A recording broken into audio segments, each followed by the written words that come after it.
de vous retrouver à ce vendredi matin pour cette nouvelle saison. Très heureuse de vous servir pour la saison 16 du groupe Adafo Média. Merci de votre fidélité. Merci de nous regarder à la télévision un peu partout dans le monde. Les numéros n'ont pas changé. Les canaux de communication ici. Si vous voulez interagir au sujet ici développé, vous pouvez réagir en nous écrivant au 657 39 13 13 ou nous écrire sur Twitter au hashtag espace GG.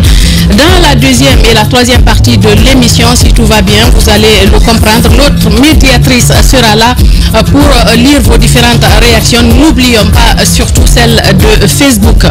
C'est une grande première depuis le 5 septembre. Mamadi Doumbouya sort du territoire guinéen avant-hier aux environs de 14 h. Le président de la transition guinéenne s'est envolé pour la capitale malienne Bamako. Dans un communiqué donc mercredi lu sur les antennes de la RTG, les affaires étrangères évoquent un séjour d'amitié et de travail de 48 heures, comme vous avez dû le constater. Le chef de l'État y a participé aussi à la célébration de la fête nationale de la République du Mali.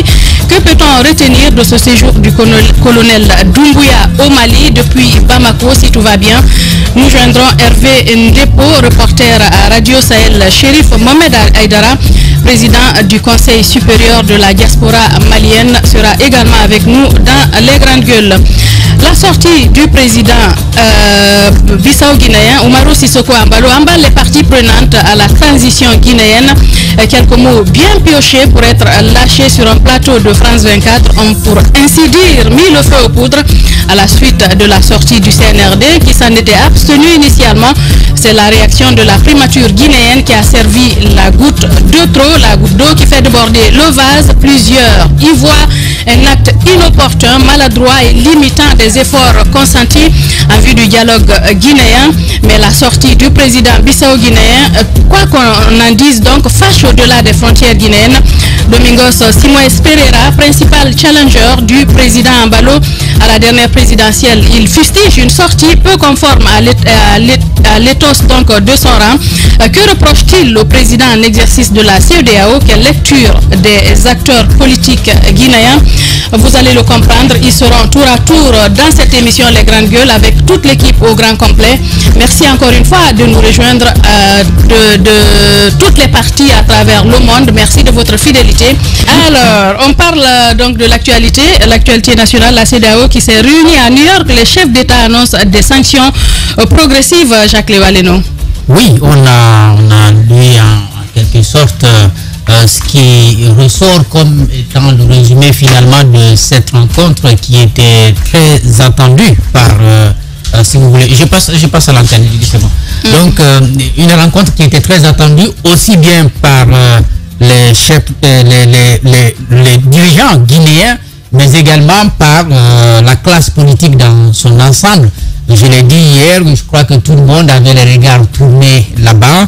L'opposition dure avait quand même l'espoir que des choses puissent venir de ce côté comme pression. Et je crois que ce qui s'est passé hier a dû faciliter les choses finalement, puisque la CEDEAO va annoncer, encore une fois, on n'est pas au stade de sanctions, mais annonce des sanctions progressives. Une liste de personnalités pourrait être dressée dans les heures ou les jours qui suivent pour indiquer quel type de sanctions on prend et contre qui. Donc on n'est pas encore dans la situation du Mali où des sanctions ont ciblé directement le pays, sanctions financières et sanctions monétaires, la fermeture des frontières aussi, qui avait eu toutes leurs conséquences.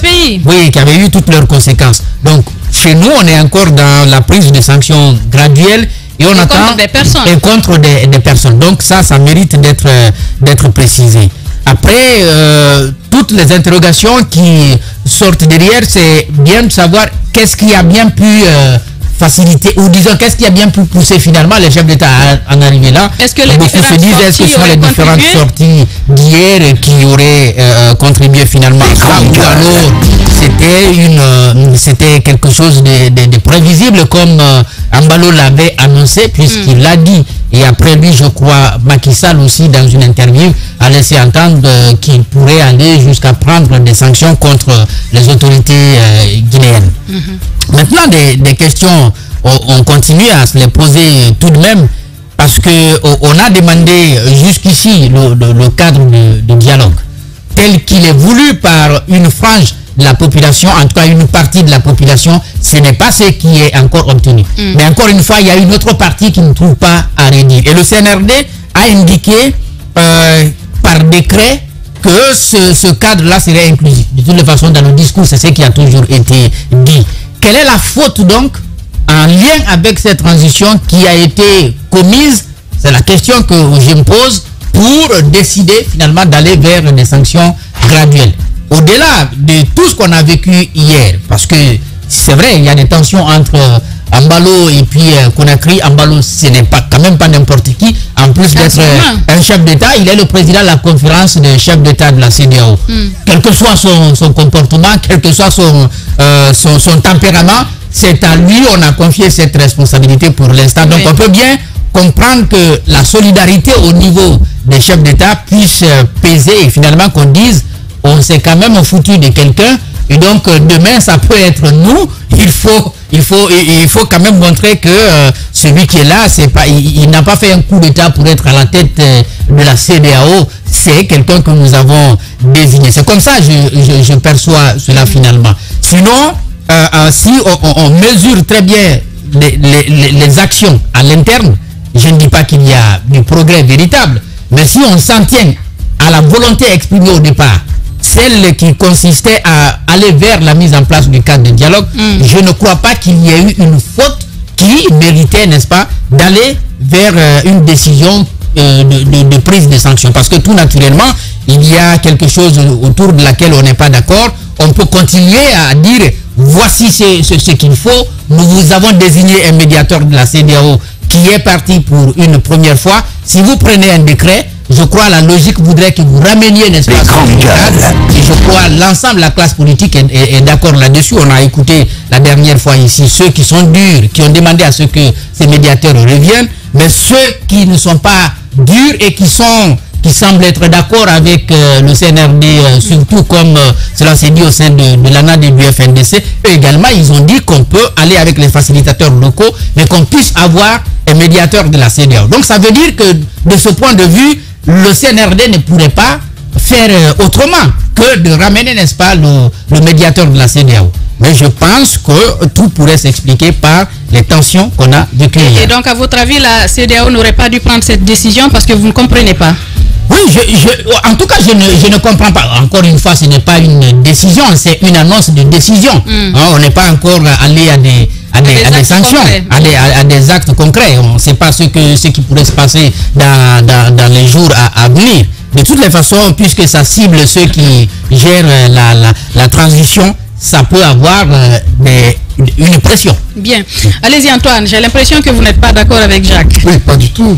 Contrairement à lui, je pense que les sorties d'hier n'ont aucunement influencé la décision, ou n'ont aucunement joué un rôle dans la décision des chefs d'État de la CEDEAO. Je pense que bien avant hier, chacun d'eux avait une idée de ce qui allait se passer. Même nous, Guinéens, savions. Avec l'annonce du président Ambalo, nous, Guinéens, savions qu'il y aurait eu une décision contre la Guinée. Parce qu'il y a eu plusieurs fois des mises en garde contre les autorités guinéennes par rapport au chronogramme et même par rapport aux 36 mois qui ont été proposés. Si au Burkina, au Mali, on parle de 24 mois, évidemment en Guinée, il était prévisible que les chefs d'État n'acceptent pas que la Guinée excède les 24 mois. Bon, les annonces d'hier, pour moi, ne sont pas une surprise. Il n'y a pas eu grand chose finalement qui est sorti hier de cette rencontre, parce qu'il n'y a pas de nouveauté. Les sanctions, on les savait déjà, la plupart des membres de la junte au pouvoir sont sous sanction. Beaucoup parmi eux, il y a des sanctions déjà. Non. Qui est sanctionné? Il n'y a pas de sanctions. Il y a eu des décisions au départ qui ont été prises contre des sanctions de la transition guinéenne. Non, il n'y a jamais eu de sanctions qui concernent une personnalité de la junte, peut-être contre le président. Je vous ramène, je pense qu'il n'a pas tort. Je pense qu'il n'a pas tort. Je vous ramène au précédent sommet de la CEDEAO. Les mouvements, je sais pas pour les fonds, mais les mouvements. La première décision de la CEDEAO, même le fait de l'exclusion même de la Guinée à sa participation au sommet même de la CEDEAO, c'est une suspension exactement. Et donc une suspension, justement c'est une sanction. S'il vous plaît. Jusqu'à l'annonce des sanctions précises contre la junte militaire au pouvoir ou contre les individus, je me dis qu'il n'y a pas de nouveauté encore. Parce que beaucoup s'attendaient à ce que la Guinée elle-même soit sanctionnée, comme le Mali. Au Mali, par exemple, la main a été lourde par la CEDEAO. Peut-être qu'ils ont tiré les leçons de cette sanction, justement. Je constate qu'il y a eu une avancée par rapport au comportement de nos chefs d'État. Cette fois-ci, ils ne sont pas allés avec l'émotion. Il y a eu de la raison qui a prévalu. Je constate qu'il y a de l'avancée sur le cas guinéen. Il y a même une certaine hésitation sur le cas guinéen. Et je constate que parce que la Guinée, il faut reconnaître qu'elle est statique, qu'elle ne bouge pas depuis le départ. Ça fait une année quand même. Sa position. Elle reste immobile, elle dit niet, elle est sur ses 36 mois. Le Mali avait tenté avec 5 ans, voire 4 ans, mais on a vu ce qu'il y a. Derrière ce qui a été pris comme décision contre le Mali, ça a été catégorique par la CEDEAO. Et après, le Mali a été contraint de revenir à 24 mois. Pour le cas guinéen, les sanctions pour l'instant se résument aux individus et non au pays. Et jusque-là, je pense qu'il n'y a pas grand-chose à ce niveau-là. Maintenant, pour ce qui est lié aux sorties, parce qu'on l'a évoqué, on attend de savoir la liste que va donner Ambalo et le président de la commission de la CEDEAO pour les sanctions. Connaissant Ambalo, on espère qu'il ne va pas régler le compte parce que on dit que c'est lui qui va transmettre la liste. On ne sait pas sur quelle base. Dans ma tête, je vois le colonel Amara en tête. Je ne sais pas sur la base de quoi il fera sa liste. Je ne sais pas sur la base de quoi il fera sa liste, mais j'attends de voir. Quand j'ai lu ça ce matin, j'ai dit, tiens. Les sanctions. Et c'est lui qui dresse. Hein. J'attends de voir les sanctions en détail. Mais parlons de ces sorties d'hier, Madame Sow. Je pense que la sortie d'Amara, unanimement dans ce studio, chacun de nous l'a approuvé. On a dit qu'en pareille situation, selon le contexte, la sortie était opportune parce qu'il fallait mettre les pendules à l'heure. Et à ce niveau-là, personne n'est sorti hors du cadre. L'incompréhension générale a été cette sortie de Bernard Goumou que personnellement je n'ai pas comprise. Et j'ai même demandé en langue pelée, mais on le moto, le moto. Ça veut dire quoi? Qu'est-ce qui ne va pas? Qu'est-ce que tu as? Il y a quoi même? Il y avait déjà de quoi je une communication au nom de l'État guinéen qui était suffisante. C'est-à-dire qui résumait la position de la Guinée. Je pense que tous les Guinéens, je ne crois pas même sur les réseaux sociaux, même les citoyens qui habituellement ont tendance à tout négativiser, la plupart semblaient muets, silencieux. Après la sortie de Amara, c'était quand même...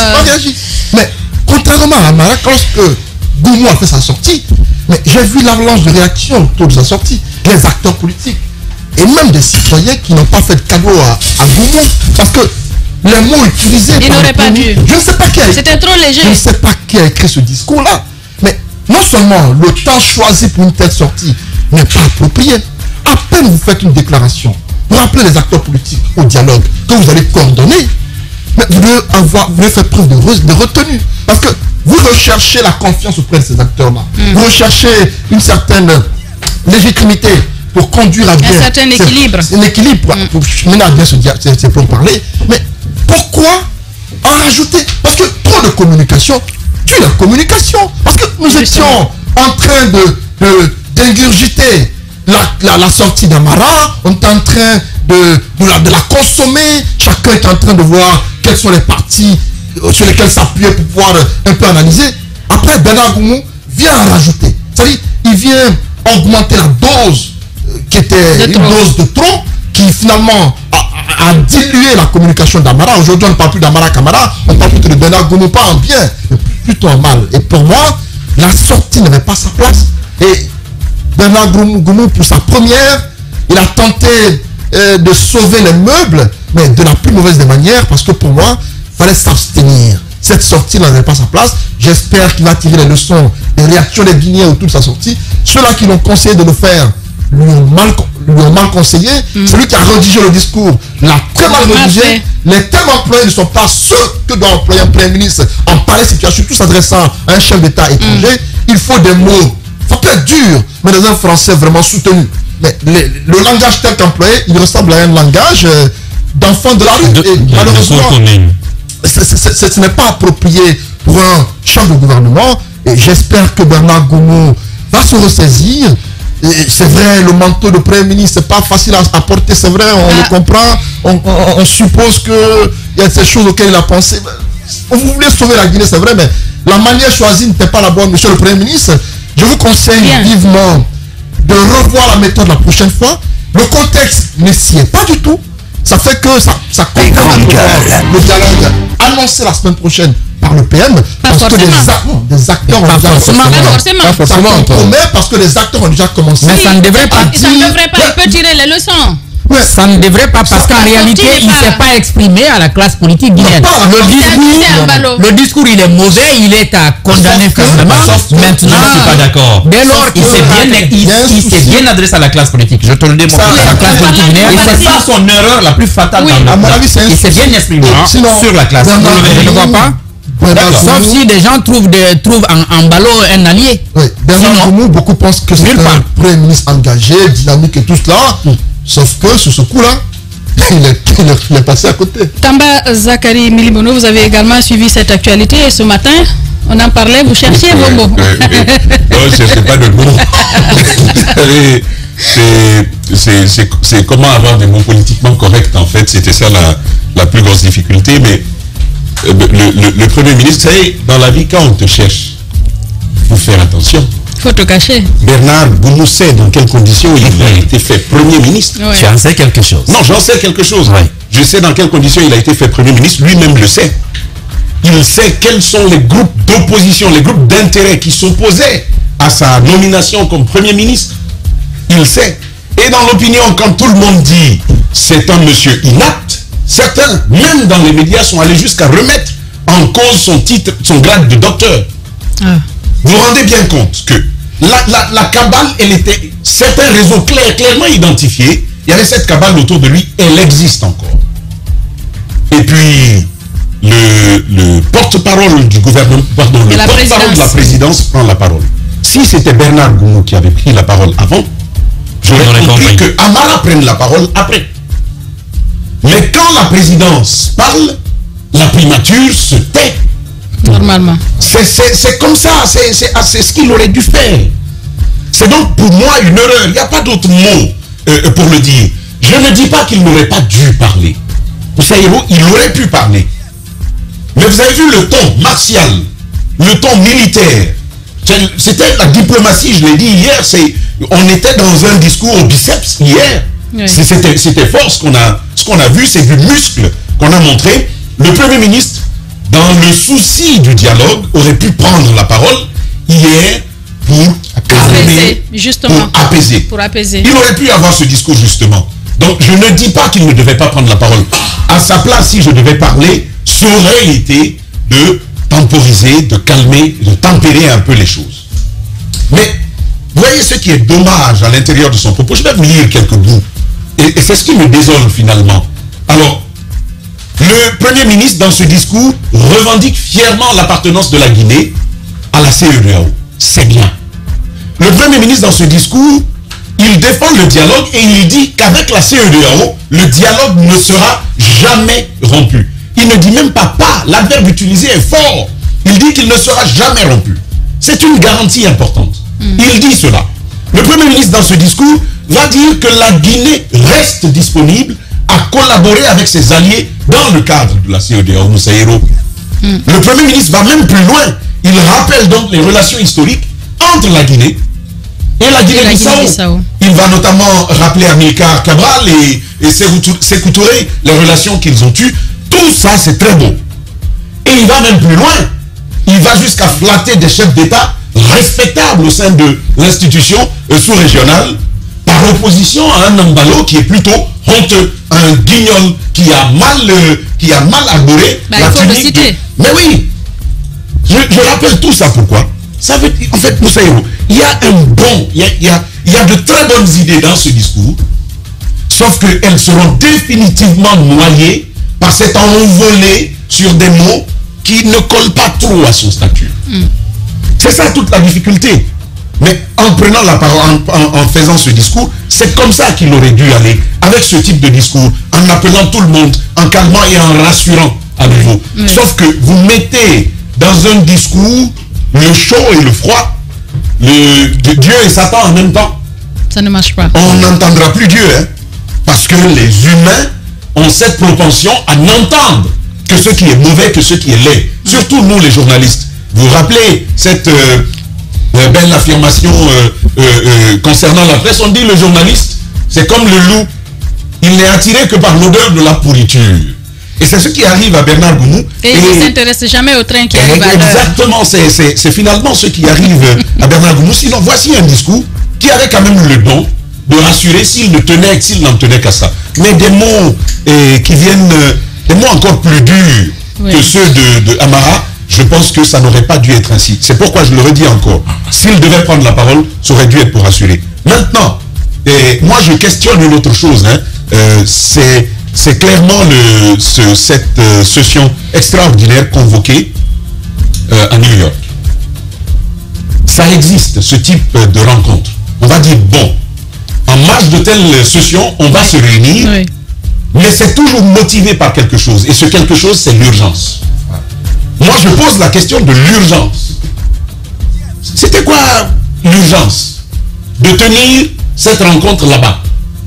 Au-delà du fait que je sois totalement d'accord avec le discours qui veut que l'Union européenne, le sommet de l'Union européenne ne se tiendra jamais en Guinée, même si tous les chefs d'État étaient réunis ici. Je suis bien d'accord avec cela.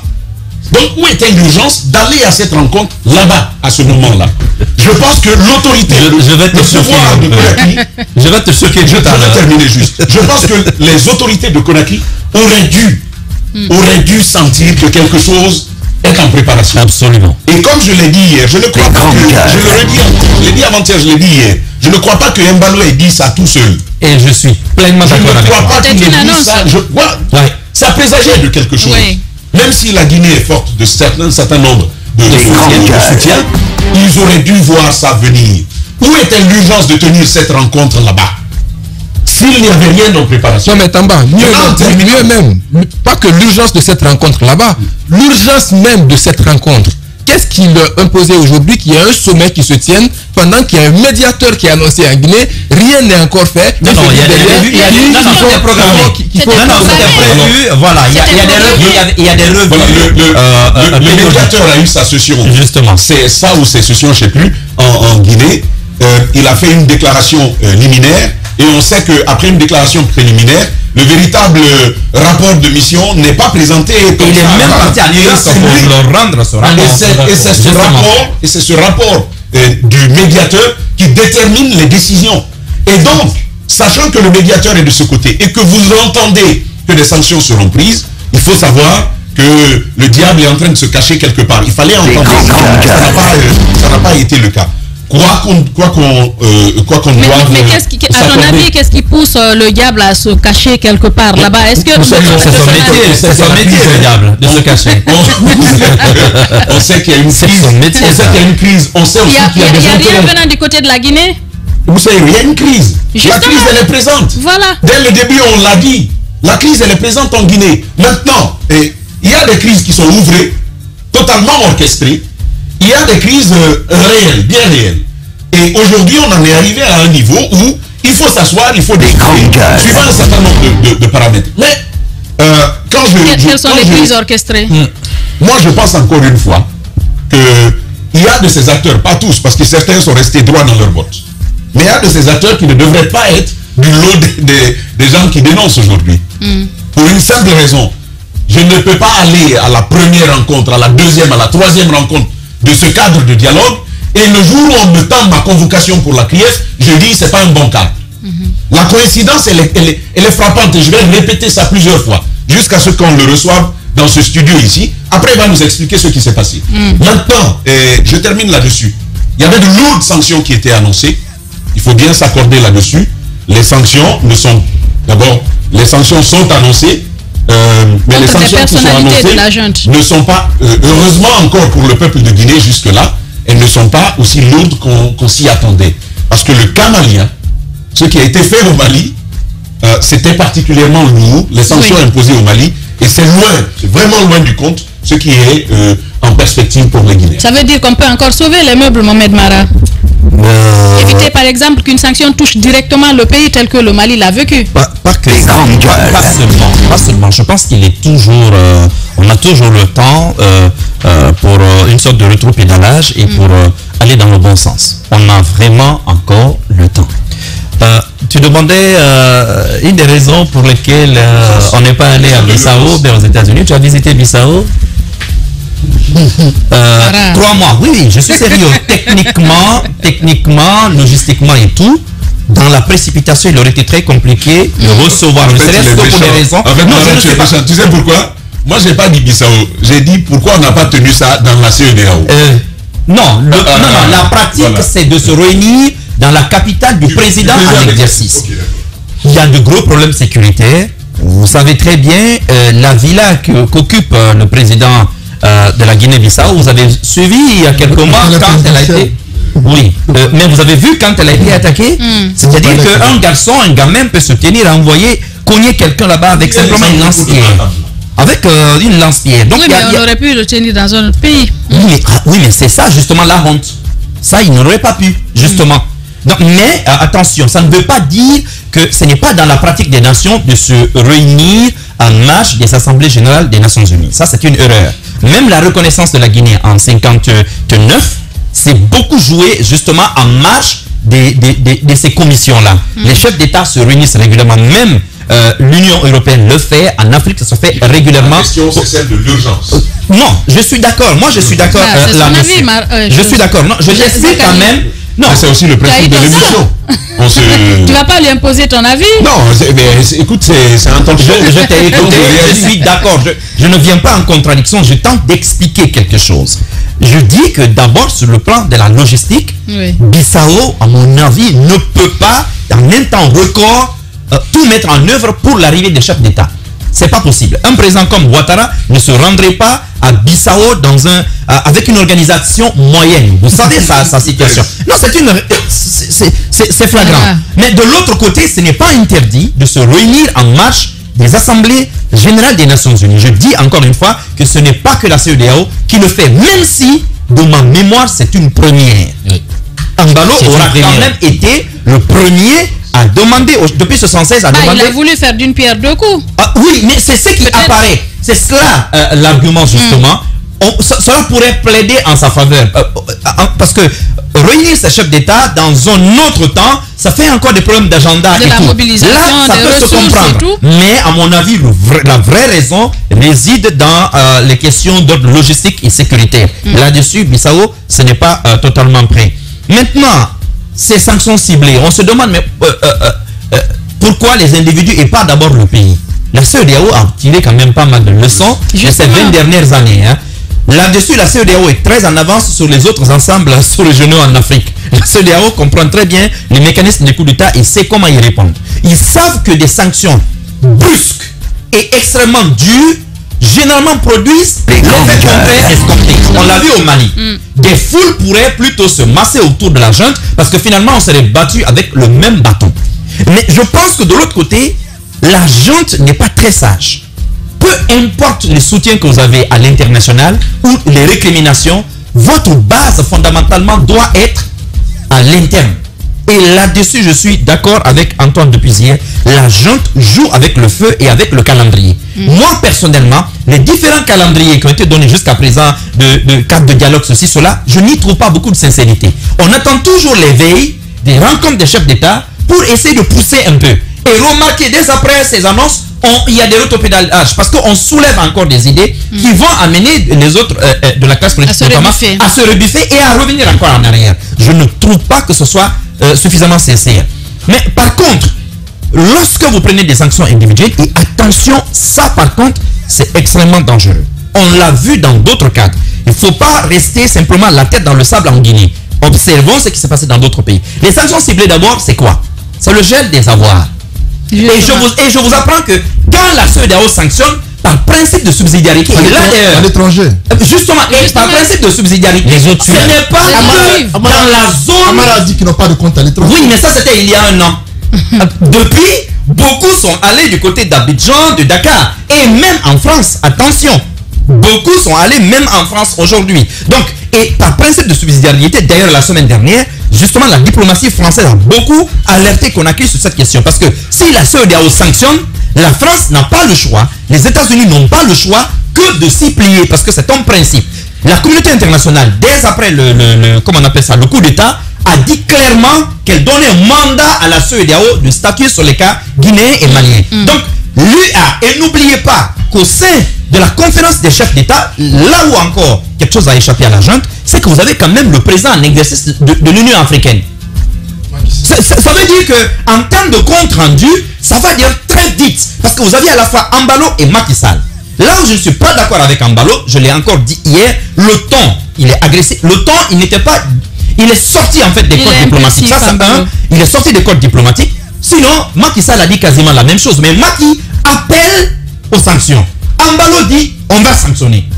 Comme s'il décidait pour tous les autres. Comme s'il voulait mettre une pression sur tous les autres. Quelque part, même si je pense que c'était quelque chose de concerté, je le dis depuis plusieurs jours, je pense qu'il était déjà au courant, il savait apparemment ce qui allait se passer, mais il n'a même pas tenu compte. Il a servi de bouc émissaire. Oui, mais il n'a même pas tenu compte des agendas internes à la CEDEAO. Pendant ce temps, la Côte d'Ivoire est en train de pousser fort pour récupérer ses soldats. C'est très chaud en ce moment pour Ouattara dans son pays. Et l'implication de Mamadi Doumbouya relève, à mon avis, même pas de la diplomatie, mais carrément d'une stratégie militaire. Non seulement il renforce l'axe Conakry-Bamako, mais de l'autre côté, il contribue à dégeler un peu la situation avec la Côte d'Ivoire, parce que n'oubliez pas le président Bazoum. Ce qu'il a dit, il dit Ouattara est payé et remboursé en monnaie de singe. C'est pas l'expression. Il a parlé d'ingratitude, mais en monnaie de singe, je vais dire. Il dit, moi ce que nous avons sanctionné durement, c'est Ouattara qui nous a mis la pression pour desserrer les taux autour du Mali. Que le Mali se comporte comme ça, cela relève de l'ingratitude. Et le même Bazoum, cette fois-ci, dit au sujet de la Guinée que c'est inacceptable le calendrier. En fait, n'oublions pas, nous ne sommes pas quand même en train de parler d'un pouvoir à la fois légitime et légal. Il ne faut pas l'oublier. C'est le régime de Conakry, qu'on l'aime. On aime bien Mamadi Doumbouya, on aime bien les efforts de refondation, on aime bien les efforts de nettoyage de la nation. Mais attention, ce pouvoir, il n'est pas légitime encore. Et ça, c'est un fait qu'il ne faut jamais l'oublier. Si tu me permets, je vais terminer sur ceci. Les avoirs, je l'ai dit. Mais il y a d'autres questions. L'enfermement, ils savent qu'ils ne peuvent pas sanctionner la Guinée comme le Mali. En le faisant d'ailleurs, on aggraverait la situation au Mali. Parce que le Mali n'a pour seule sortie aujourd'hui que la Guinée. C'est un fait. Et le Burkina par voie aérienne. Mais de l'autre côté, il y a, comment on appelle cela, cette question d'ouverture sur la mer. La Guinée n'est pas un pays fermé comme le Mali. Donc, ils ne veulent pas prendre des mesures qui, in fine, n'auront pas autant d'impact. Parce que sinon, ça va être, il y aura un effet boomerang contre la CEDEAO elle-même. Donc, ils ciblent. Les avoirs sont une chose. Mais je vais vous dire une chose. Les interdictions de voyager. N'oubliez pas encore une fois que le siège de l'ASECNA, c'est à Dakar. Et que le Sénégal a toujours pesé dans les décisions concernant les voyages et les trafics aériens. Lorsque, si aujourd'hui l'Union africaine disait, puisqu'on parle du pays, mais on n'est pas encore là, et je souhaite qu'on n'en arrive pas là, qu'aucun vol ne pourrait transiter par les pays, notamment le Sénégal, la Côte d'Ivoire, ainsi de suite, pour arriver en Guinée. On n'aurait quelle ouverture? On n'est pas encore là, mais attention, concernant les personnes qui vont être interdites de voyager, ça va être extrêmement compliqué. Hey, il y a des gars ici, même quand ils ont le palu, ils ne se soignent pas à Conakry. Ils sont au Maroc, ils sont à Paris. Mais la vérité, c'est que cette donc il y a cela. Je vais terminer sur un dernier point. Je vais terminer sur un dernier dossier. À part Doumbouya qui a été au Mali, la plupart, et Amara Kamara qui a été récemment dans la sous-région, personne ne voyage. Oui, mais attention, ça c'est officiellement. Les visites officieuses, non, c'est si. Les visites de personnes, c'est si. Que civil. Non, oui, mais aujourd'hui, on n'a pas la liste des membres du CNRD justement. C'est qu'aujourd'hui, la sortie de Goumou, là où elle est très maladroite, de facto, elle associe tout le gouvernement. Et ça veut dire que les sanctions ciblées iront au-delà. Non, mais attention. Goumou, je disais tout à l'heure, a commis une autre grossière erreur dans sa communication. Le fait de relever, je l'ai dit encore, c'était encore beau dans la bouche de Amara Kamara. Mais lui, venir sur la question de Ambalo, qui sera en train de démarcher pour un politique guinéen, alors qu'il est l'homme en charge justement du dialogue avec ces mêmes politiques, de facto, il braque, que ce soit vrai ou faux, mais il va braquer ces mêmes acteurs justement qui sont concernés contre lui. Aujourd'hui, quel va être l'interlocuteur? Je disais, il y a un dernier dossier, c'est le dossier de la drogue. Ce dossier, ils vont l'ouvrir. La CEDEAO et l'UA ont les instruments. Je pense n'oubliez pas que le coup d'État je pense qu'il y a une généralisation outrancière. Non, tu viendras après, s'il te plaît. Tu vas revenir après. Il a une information que quasiment personne n'avait. Tu reviendras là-dessus. On dit la même chose. Non, c'est un secret Zachary. Mais on ne savait pas que le gars avait démarché. Il y avait des démarches. Oui, ça ce n'était pas voilà. Les démarches, moi je suis d'accord. C'est l'annonce d'un camp. Ok, lui il l'a dit. Ce que je dis, je le dis de Goumou derrière. C'est-à-dire que c'est l'homme en charge désigné par le président de la transition, en charge justement du dialogue. Oui. Je dis que lui, en le répétant, pose un problème. Parce que c'est lui qui doit être, celui qui calme. Il doit être l'homme qui calme. Et ne l'oubliez pas, regardez la charte. Oui, mais ce sont des les questions de diplomatie ne relèvent même pas de lui. Oui, mais ça ne relève même pas de lui. Ça relève du CNRD. Il n'est pas dans son rôle. Oui, mais ce sont des gens. Voilà. Tu connais le dicton. Le malheur des uns fait le bonheur des autres.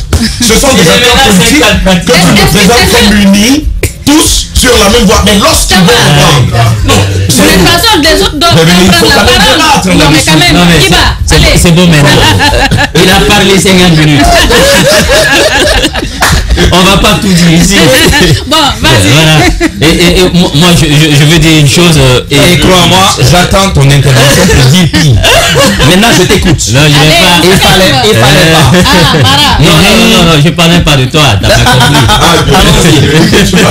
Allons-y. J'ai patiemment écouté et Tamba et Zachary. Tu ne les as pas interrompus. La question est de savoir pourquoi tu t'as interrompu. Allons-y, on t'écoute. Ok, grave. Non, allons-y. Tamba et Zachary sont deux personnes différentes. Non, Zachary et Jacques. Mais tu m'interromps. Allons-y. Bon, ce qu'on va faire. J'ai dit que je terminais sur le dossier de la drogue. Je n'en parle pas aujourd'hui. Allez-y. Non, je n'en parle pas. Non, allez-y. Terminé. Non, allez-y, je vous laisse. Vas-y, Guiba. D'accord. Tu as la parole. Alors, je voulais dire que de part et d'autre, il faut sortir un peu de cette posture conflictuelle, puisque ça n'arrange personne. Et du côté de la CEDEAO, beaucoup se disaient, mais on s'attendait ce matin, on pensait que le ciel allait nous tomber sur la tête, il y allait avoir des sanctions, vu ce qui s'est passé dans les 24 heures. Mais sauf que, encore, c'est une sanction à minima. Parce que n'oubliez pas qu'il y avait une première sanction par principe. Annoncée. Par principe, la première sanction, c'était de nous dire vous êtes suspendu de l'instance dirigeante, comme le Mali, le Burkina Faso.